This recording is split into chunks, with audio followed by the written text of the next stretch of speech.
Imagine a civilization that could measure time more accurately than anyone else on Earth, that built towering cities in the heart of the jungle, that understood the stars, the seasons, and even the human soul, long before Europe even dreamed of kings and empires. This is the story of the Maya, a people whose knowledge, power, and resilience still echo through the ruins of their temples and the maize fields they revered.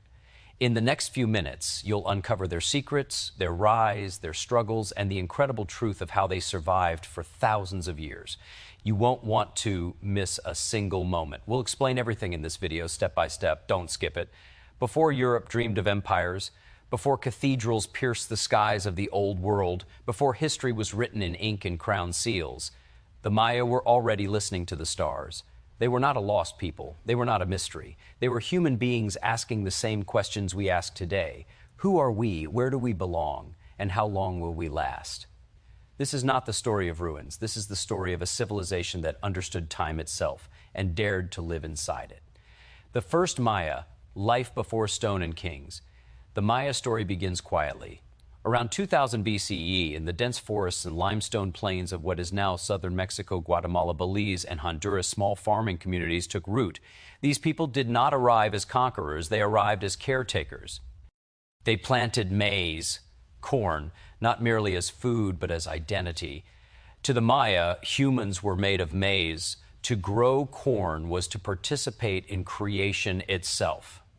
There were no pyramids yet, no kings, no written words, but already the Maya were watching the heavens, tracking the sun, the moon, the rhythm of seasons. They believed the universe was alive, ordered, fragile, and dependent on human balance. From the very beginning, the Maya understood a truth we often forget.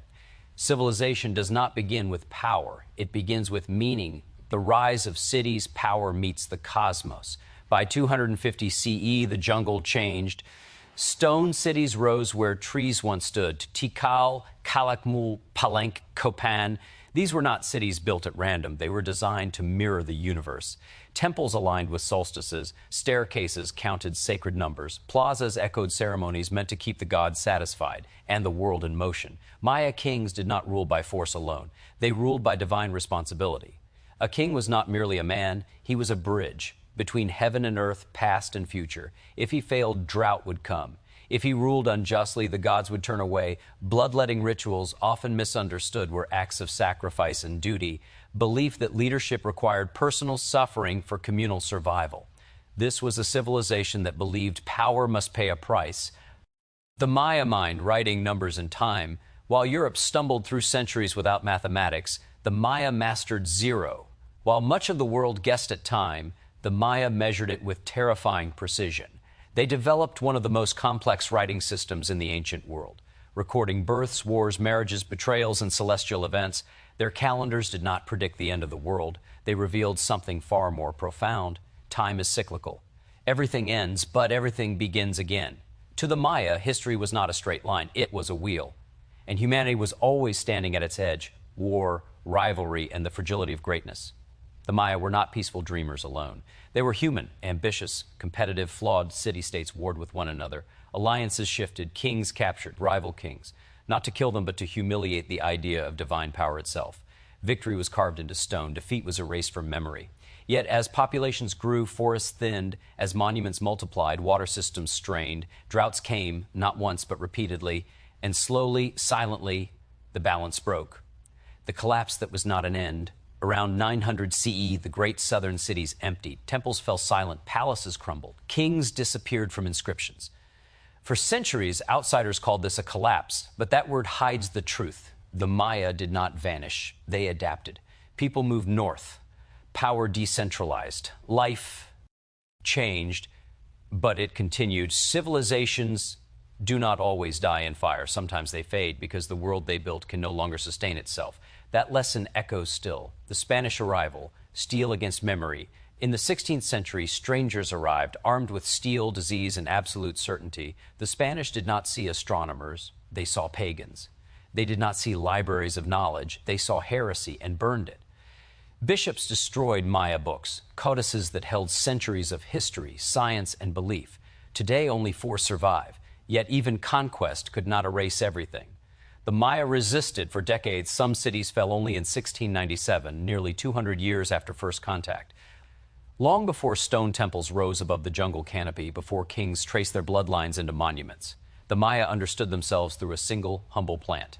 Maize was not merely what they ate, it was who they were. In the Maya imagination, humanity itself was shaped from corn dough, molded by divine hands after earlier attempts with mud and wood had failed.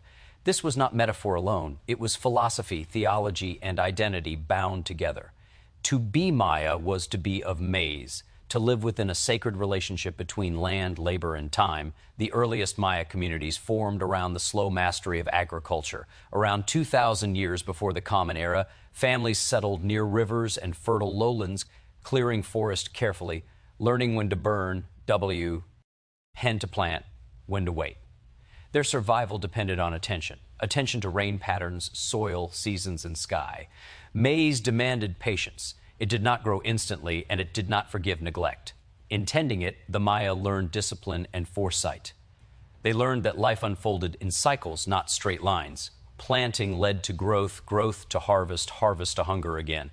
Time revealed itself as repetition with variation, a rhythm rather than a march. This agricultural rhythm shaped Maya thought more deeply than any later monument. The turning of seasons taught them that continuity mattered more than speed, balance more than conquest. Maize fields were communal spaces. Survival depended on cooperation, shared labor, shared risk. A failed harvest did not punish one household alone, it threatened everyone. From the beginning, Maya society was grounded in collective responsibility. Even later kings, clothed in jade and feathers, would justify their rule by claiming responsibility for rain, fertility, and the orderly return of seasons. As maize rooted the Maya to the earth, the sky pulled their attention upward. Farming demanded knowledge of time, when rains would come, when drought might strike. To understand this, the Maya watched the heavens with extraordinary care. They tracked the sun's path, the phases of the moon, the cycles of Venus. These observations were not abstract science, they were survival tools. When to plant maize depended on cosmic order. When to harvest depended on celestial signals. Over generations, this attention produced one of the most sophisticated timekeeping systems in the ancient world. Time, for the Maya, was alive. It was not an empty container through which events passed. Each day carried a personality, a burden, a destiny. Certain days were favorable for planting, others dangerous for birth, still others sacred for ritual. This belief emerged directly from agricultural life. A farmer who plants at the wrong moment loses everything. Over centuries, that practical truth became spiritual law. Time was powerful, and humans had to live in harmony with it. Maize shaped Maya spirituality as much as it shaped their calendars. Gods were not distant rulers, but forces embedded in natural processes. Rain gods, sun gods, earth spirits, all were necessary for corn to grow. Rituals were acts of maintenance, meant to sustain balance between human effort and divine order. Offerings were given not because the gods were cruel, but because the universe was fragile. Neglect the rituals, and rains might fail. Fail to respect time, and crops would die. The Maya did not believe the world was guaranteed. They believed it had to be continually renewed. This worldview produced humility alongside ambition. The Maya could imagine great cities and lasting dynasties, yet they never forgot that a single drought could unravel everything. That awareness lived in their myths, their ceremonies, and their daily routines. Even as society grew more complex, the core idea remained unchanged. Humans were participants in creation, not masters of it. Maize did not bend to command. It responded to care. Over centuries, maize cultivation became more efficient. Irrigation systems spread. Terraces reshaped hillsides. Food surpluses allowed populations to grow and specialization to emerge. Artisans, priests, astronomers, and rulers appeared. But none of this erased maize's central role. Instead, it elevated it. Cornfields fed the workers who built temples. Corn offerings sanctified the rituals that legitimized kings. Corn imagery appeared in art, carved into stone, painted on pottery, woven into myth. The Maya creation story itself placed maize at the center of existence. Humans were formed from white and yellow corn, animated by breath and purpose. This myth explained not only origins but obligations. If humans were made of maize, they owed maize respect. Farming was not lowly labor, it was sacred duty. To abandon the land was to forget oneself. Even elite rulers participated symbolically in agricultural rituals, reenacting planting and harvest to reaffirm their bond with the people and the gods. Time, maize, and identity fused into a single moral framework. The past was not dead, it repeated itself. Ancestors lived on through cycles of renewal. A good harvest honored those who came before. A failed one suggested imbalance, neglect, or moral failure. History, therefore, was not distant memory.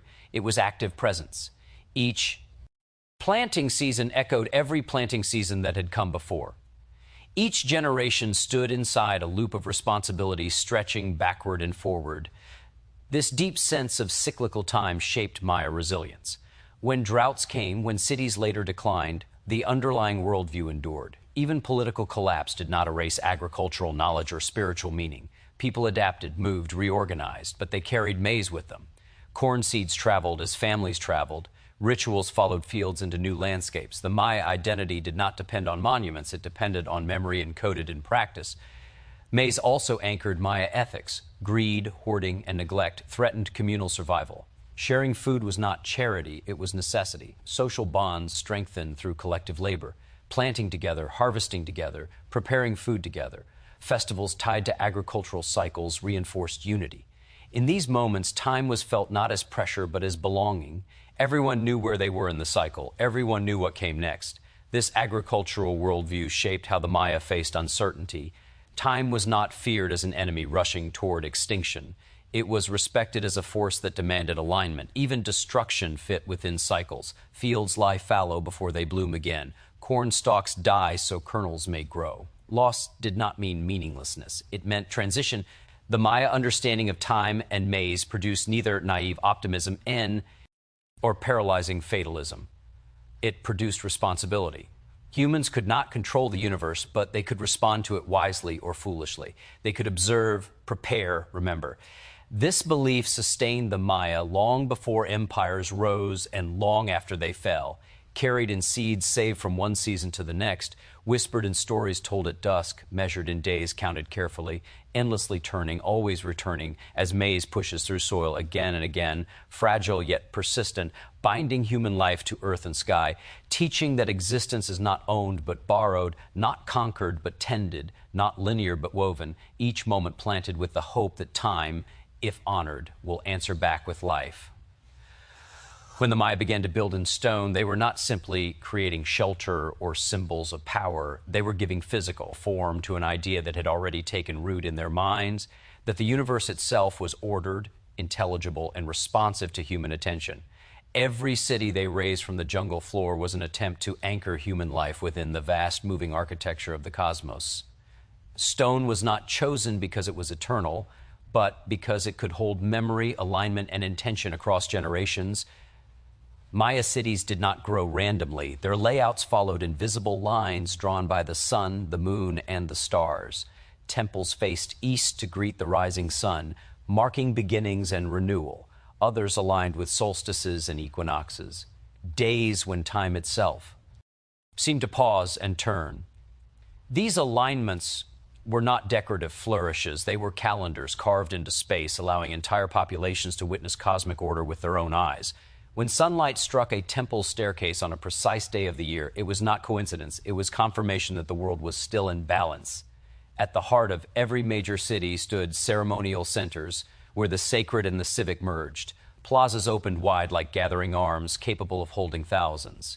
Here, rituals were performed not in private, but in shared view, reinforcing the idea that cosmic harmony was a collective responsibility.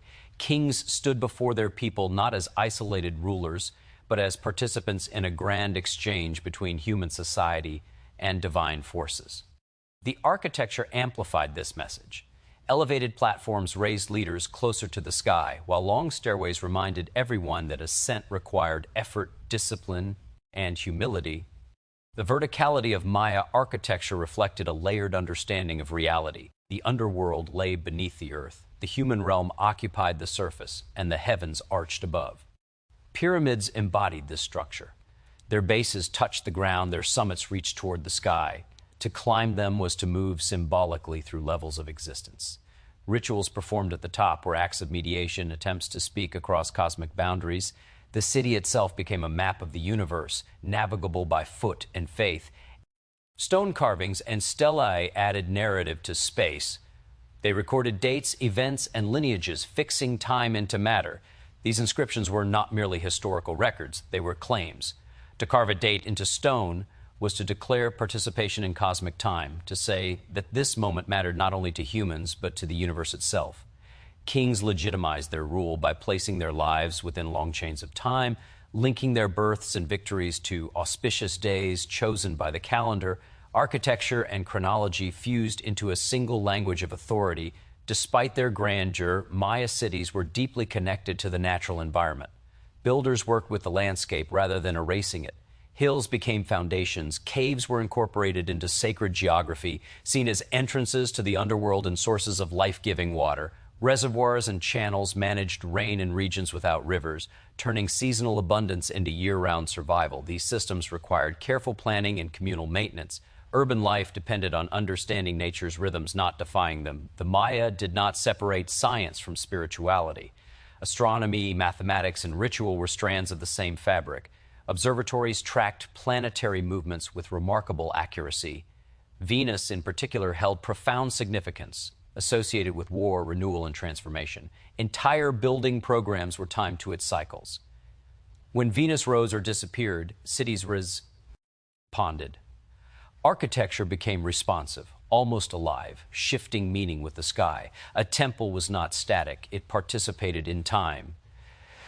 Competition between city-states fueled architectural ambition. Each ruler sought to outdo rivals with taller pyramids, more elaborate carvings, more precise alignments.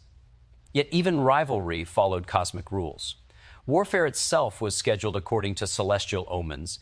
Victory was meaningful only if sanctioned by time and the gods. Captured enemies were displayed on monuments, not simply as trophies, but as evidence that the universe had favored one city over another. Stone recorded not just power, but destiny. Urban growth brought complexity and strain. Populations swelled, resources were stretched. Forests were cleared to quarry limestone and produce lime plaster. The very stone that symbolized cosmic order also demanded environmental sacrifice. Cities glittered white under the sun, dazzling symbols of human achievement, yet they stood on fragile foundations. Water systems had to function perfectly. Agricultural support from surrounding lands had to remain stable. Architecture embodied both confidence and vulnerability. Public ceremonies reinforced social cohesion. Festivals synchronized human activity with celestial events. When the calendar marked a significant turning, the entire city participated. Drums echoed through plazas, incense burned, processions moved along causeways linking sacred spaces. These rituals renewed shared belief that Li Fei followed an intelligible pattern. Architecture guided movement, directed attention, framed experience. People learned where to stand, where to look, when to act. The city taught its inhabitants how to exist in time. As centuries passed, architectural styles evolved. New dynasties built atop old foundations, literally layering history. Earlier temples were buried and encased within newer ones, preserving sacred cores while presenting fresh facades. This practice reflected Maya attitudes toward the past. The old was not discarded, it was honored, incorporated, carried forward. Time accumulated rather than erased. Every city became a palimpsest of belief and memory. When environmental pressures and political fragmentation intensified, cities began to change. Construction slowed. Maintenance declined. Alignments remained, but fewer gathered to witness them. Yet, even in decline, the cities retained meaning. Abandoned temples did not lose their sacredness. They stood as reminders of earlier cycles, waiting for renewal or reinterpretation. The jungle reclaimed stone, vines wrapping around staircases, roots breaking walls, nature reasserting presence. To later outsiders, these cities appeared as ruins, frozen remnants of a vanished people. But to understand them properly is to see them as conversations across time. Each stone was placed with intention, each alignment a question posed to the sky. The Maya did not build to escape time, they built to enter it more fully, to make visibly the invisible order they believed governed existence, to ensure that human life, however brief, could stand in meaningful relation to the vast turning universe, where cities rose and fell not as accidents, but as expressions of a deeper rhythm, measured in days and nights, eclipses and solstices, footsteps across plazas, shadows moving slowly along carved stairs, reminding those who lived there that to be human was to stand at the center of moving worlds, reading meaning in light and stone, trusting that if alignment was kept, if attention was paid, the cosmos would continue to answer as it always had, with pattern, with purpose, with time itself unfolding through architecture. through ritual, through the patient endurance of stone shaped by belief and lifted toward the sky. Power among the Maya was never understood as a private possession. It was a burden carried in public, watched closely by gods, ancestors, and the living community alike. Kings ruled not because they were strongest, but because they were believed to be necessary. Their authority rested on the idea that the world itself required human intermediaries, figures capable of speaking across boundaries that separated the visible from the invisible. To lead was not simply to command. It was to maintain balance in a universe that could slip into chaos without warning. From birth, a Maya king was marked by time. His arrival into the world was recorded according to the calendar, judged for its omens, weighed foe, are its promise or peril. His destiny was believed to be written in the rhythm of days and nights, shaped by forces older than memory. Royal bloodlines were traced back through generations, not to assert superiority alone, but to demonstrate continuity. A king stood at the end of a long chain of obligations inherited from ancestors who had once performed the same rituals, shed the same blood, carried the same responsibility. Ritual was the language through which power spoke. Ceremonies were not symbolic gestures detached from reality. They were acts believed to sustain existence itself. When a king performed a bloodletting rite, piercing his skin to offer blood to the gods, it was not cruelty or spectacle, it was repayment. Blood carried life force, and life force was required to keep the sun moving, the rains falling, the crops growing. The suffering of the ruler was meant to spare the suffering of the people. Pain in this worldview was transformed into duty. These rituals were carefully staged within architectural settings designed to amplify their meaning. Elevated platforms, temple summits, and ceremonial staircases framed the king as a figure suspended between worlds. The public watched from below as he ascended, physically enacting his role as mediator. Smoke from incense blurred the boundary between sky and earth. Drums and chants synchronized human hearts with cosmic rhythm. In these moments, political authority and sacred obligation became indistinguishable. Queen S held power as well, not merely as consorts, but as ritual actors in their own right. Royal women participated in bloodletting ceremonies, diplomatic marriages, and lineage transmission. Their bodies were symbols of continuity, their actions essential to legitimacy. Through them, alliances were formed, dynasties stabilized, and sacred bloodlines preserved. Power flowed through family, binding personal relationships to cosmic necessity. The king's image appeared everywhere in Maya cities, carved into stone stelae that lined plazas and processional routes. These monuments were not vanity projects. They were records of ritual, performance, dated precisely, tying individual lives to cosmic time. Each inscription declared that on this day, under these celestial conditions, the king fulfilled his duty. The permanence of stone was meant to reassure the people that order had been maintained, that time was still moving correctly. Yet power was fragile. A failed ritual, a military defeat, or an extended drought could cast doubt on a ruler's favor with the gods. Kings were expected to produce results, reign, victory, prosperity. When those outcomes failed to appear, faith could erode. Rebellion was rare but possible. Rival lineages waited, watching for signs that the cosmic balance had shifted. Leadership was not guaranteed by birth alone. It had to be continually proven. War, in Maya society, was inseparable from ritual. Battles were often timed according to the calendar, launched on days believed to favor success. Capturing enemy nobles was more valuable than killing common soldiers. A captured king represented the humiliation of divine authority, proof that his gods had abandoned him. These captives were sometimes sacrificed in public ceremonies, their deaths framed as offerings necessary to restore balance after conflict. Violence, though real and devastating, was woven into a sacred narrative that sought to justify and contain it. Kings also served as historians. By commissioning monuments and inscriptions, they shaped memory itself. Victories were recorded in detail, defeats were omitted or reframed. History became a curated record of legitimacy. Through stone and ritual, rulers attempted to freeze favorable versions of reality, to inscribe their authority into time. Yet even these efforts acknowledged impermanence. Dates mattered precisely because they passed. Each monument stood as a reminder that moments had to be seized before they vanished. The relationship between king and people was reciprocal. Subjects provided labor, tribute, and loyalty. In return, they expected protection, stability, and cosmic order. Festivals offered moments of collective release, reaffirming shared identity. The king presided, not as a distant tyrant, but as a visible participant. His body bore the marks of ritual sacrifice. His presence reassured the community that someone stood watch at the threshold between worlds. As cities grew larger and rivalries intensified, the demands on rulers increased. More rituals were required. More monuments were raised. The burden of maintaining balance became heavier. Environmental stress and population pressure magnified the consequences of failure. A single drought could undermine decades of carefully constructed legitimacy. When rains failed and crops withered, explanations turned toward leadership. Had the king performed the rituals correctly? Had he honored the gods sufficiently? Had time itself turned against him? Over centuries, these pressures reshaped political structures. Power fragmented.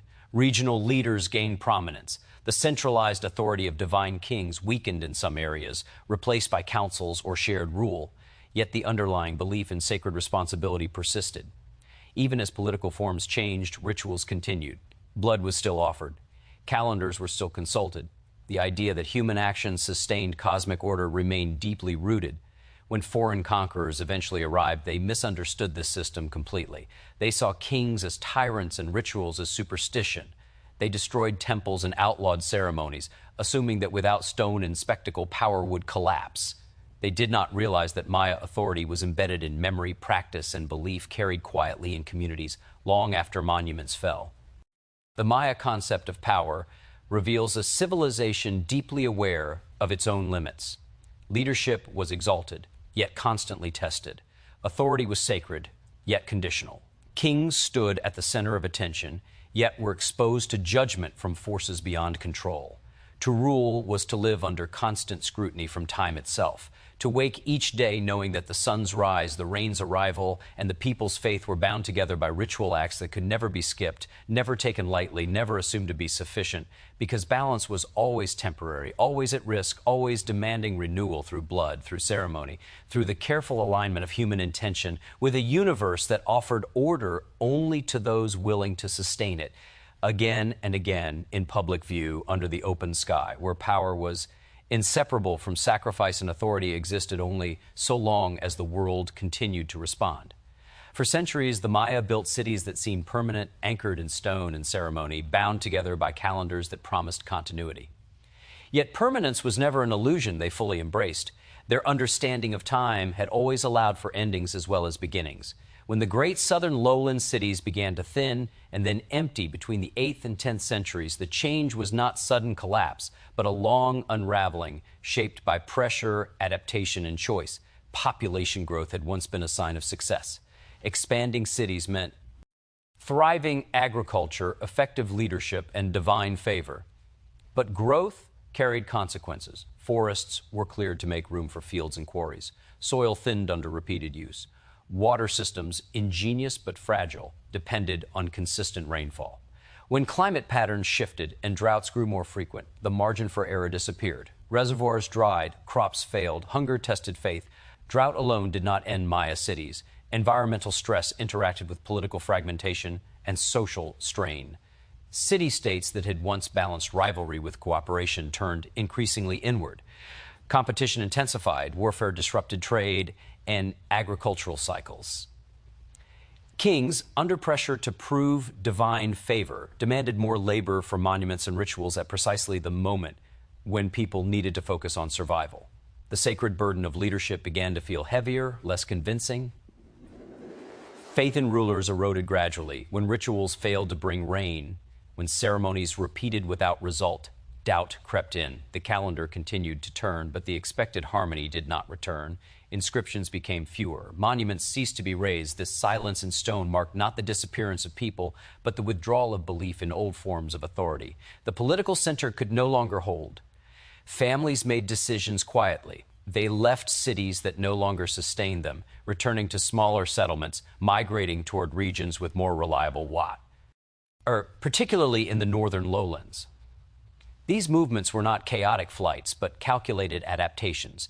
People carried seeds, tools, and stories with them. They did not abandon their identity, they reshaped it. The skills that had built cities now served survival in new landscapes. This period, often labeled a collapse, was instead a redistribution. Power decentralized. Local leaders replaced divine kings. Communities became more flexible, less dependent on monumental centers. Ritual life continued, but with fewer resources devoted to spectacle. Belief adjusted to circumstance. The Maya did not interpret hardship as proof that their worldview was false.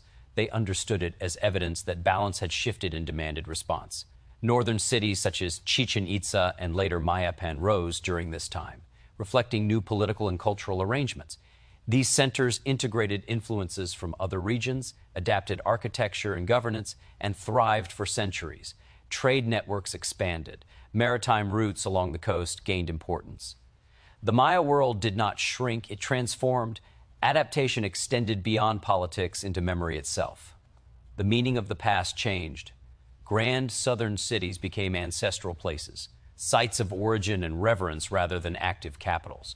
Ruins were not abandoned as failures, but incorporated into collective memory as evidence of earlier cycles. Stories explained why people had moved, why the world had changed. Histo became instruction rather than lament. Resilience also took quiet forms. Agricultural practices adjusted. Farmers diversified crops, relied less on intensive maize monoculture, and developed strategies to cope with uncertain rainfall. Knowledge accumulated through experience, passed orally across generations. These adaptations lacked the visibility of pyramids, but they sustained life far more effectively. When foreign forces arrived centuries later, they encountered a Maya world that had already survived profound transformation. The Spanish mistook decentralization for weakness. They assumed that without towering kings and unified capitals, resistance would crumble quickly. Instead, they faced communities skilled in adaptation, deeply rooted in place, capable of persistence under pressure. Conquest brought new devastation. Disease, violence, and forced labor tore through populations. Temples were destroyed, rituals suppressed, languages threatened, yet even then the Maya adapted. They concealed beliefs within new forms, merged traditions where necessary, preserved identity through family, land, and memory. The earlier experience of transformation had prepared them for endurance. Survival was not passive. It required constant negotiation with power, environment, and time. Maya communities learned when to resist openly and when to preserve quietly. They understood that continuity did not require sameness. What mattered was carrying forward essential knowledge, how to arm, how to read seasons, how to honor ancestors, how to explain the world to children. The narrative of collapse obscures this achievement. It imagines civilizations as singular structures that either stand or fall. The Maya story reveals something more complex. Civilizations are processes, not monuments. They consist of people adjusting to circumstances, redefining success, and choosing life over legacy. The disappearance of inscriptions and monuments marks a shift in priorities rather than an end. Stone stopped speaking, but people did not. Time, once recorded in glyphs and stelae, moved into oral tradition, daily practice, and ritual memory.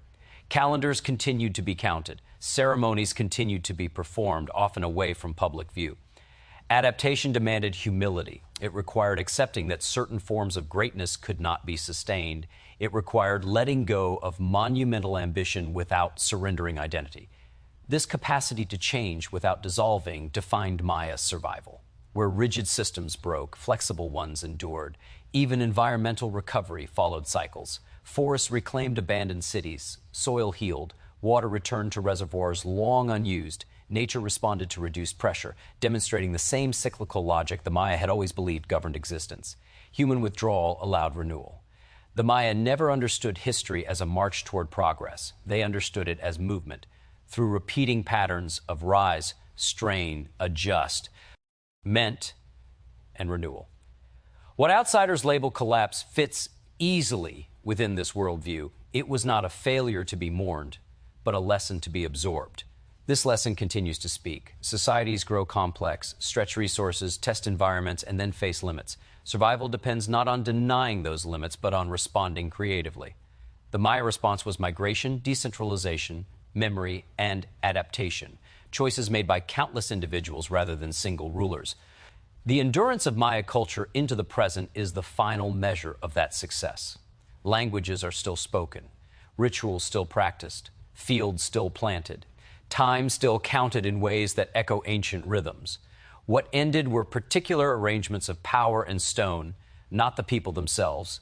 Understanding this distinction reshapes the meaning of history, the Maya did not vanish because they failed. They endured because they knew how to change. Collapse, in this sense, was a doorway rather than a grave, an opening into another cycle of existence shaped by experience, restraint, and resilience, where survival became the highest form of wisdom, carried forward not in monuments, but in living communities that continued to adapt, remember, and endure within the turning rhythms of time.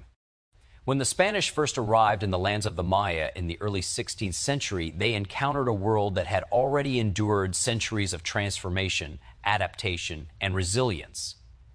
They came with steel, gunpowder, and an unshakable certainty that their own civilization represented the pinnacle of order and authority. To them, the Maya appeared divided, decentralized, and vulnerable. Yet what they failed to recognize was that this apparent fragmentation was the result of deliberate adaptation, a sophisticated strategy for survival in a changing world. The Maya had long learned that endurance depended not on rigid structures, but on flexibility, on the capacity to preserve essential knowledge and cultural identity in the face of shifting circumstances. The arrival of foreign conquerors tested the Maya in unprecedented ways. Unlike previous challenges, these forces brought not only weapons and armies, but also diseases to which the indigenous population had no immunity. Smallpox, measles, and influenza spread with devastating speed, reducing populations before many even witnessed the steel of the invaders' swords. Communities were forced to respond simultaneously to external threat and internal loss. Leadership structures already altered by previous decentralization had to be navigated with extreme care. The old rulers no longer held the unquestioned authority they once commanded, and yet the need for guidance, for coordination, for spiritual reassurance remained urgent. Despite the chaos, the Maya continued to practice their beliefs. Temples, though desecrated or abandoned in many regions, remained centers of memory. Rituals adapted to new conditions, sometimes performed in secret, sometimes incorporated into the altered political landscape. Blood offerings and ceremonies persisted, often smaller in scale, but no less meaningful. The spiritual understanding that human action could influence cosmic balance remained central, even when human and environmental pressures seemed insurmountable. Religion and identity became intertwined in survival. Maintaining ritual practice was a form of resistance, a declaration that the Maya world had not been erased. The codices, written records of knowledge and history, became particularly vulnerable. Spanish authorities, alarmed by what they saw as heresy and paganism, destroyed hundreds of these texts. Only a handful survived the initial sweep. This destruction was intended to sever the Maya from their past, to erase memory and replace it with foreign ideology. Yet memory proved more resilient than material objects. Oral histories preserved the knowledge that could no longer be written, and families maintained traditions that could not be codified on paper. Knowledge moved from stone and bark to spoken word, ensuring continuity through a different medium. The conquest also demanded adaptation in social structures. Political authority, already decentralized, became even more localized. Communities negotiated with the Spanish for survival, sometimes offering tribute, other times retreating into forests and more remote regions. Authority became less a matter of divine kingship and more a matter of negotiation, so cohesion and practical leadership. Mayan leaders and elders navigated an entirely new political landscape, finding ways to assert influence while avoiding annihilation. These adaptations were subtle but critical, allowing the Maya to preserve cohesion under extreme duress. Language, too, became a site of resilience. The Spanish imposed their tongue in administration, religion, and education, yet indigenous languages persisted. Maya dialects were spoken in homes, markets, and hidden temples. They carried cultural memory, moral instruction, and ritual knowledge. Teaching children in these languages was an act of continuity, an assertion that identity could survive even in the shadow of conquest. Words became vessels of resistance, tools for preserving a worldview that emphasized cyclical time, communal responsibility, and the sacred relationship between humans, maize, and cosmos. Survival required mobility. Some communities relocated to more remote areas to escape forced labor, taxation, and missionary oversight. These migrations were not random but strategic, carefully calculated to maintain access to resources, arable land, and sacred spaces. Seeds, tools, and ritual paraphernalia traveled with people, ensuring that knowledge and practice could continue even in new environments. This mobility preserved cultural integrity in a way that monuments could no longer do, demonstrating that Maya civilization existed in people and practice, not merely in stone. Despite the PR, assures Maya resilience manifested in cultural synthesis. Certain Spanish-imposed practices were absorbed, reinterpreted, and integrated into Maya ritual life.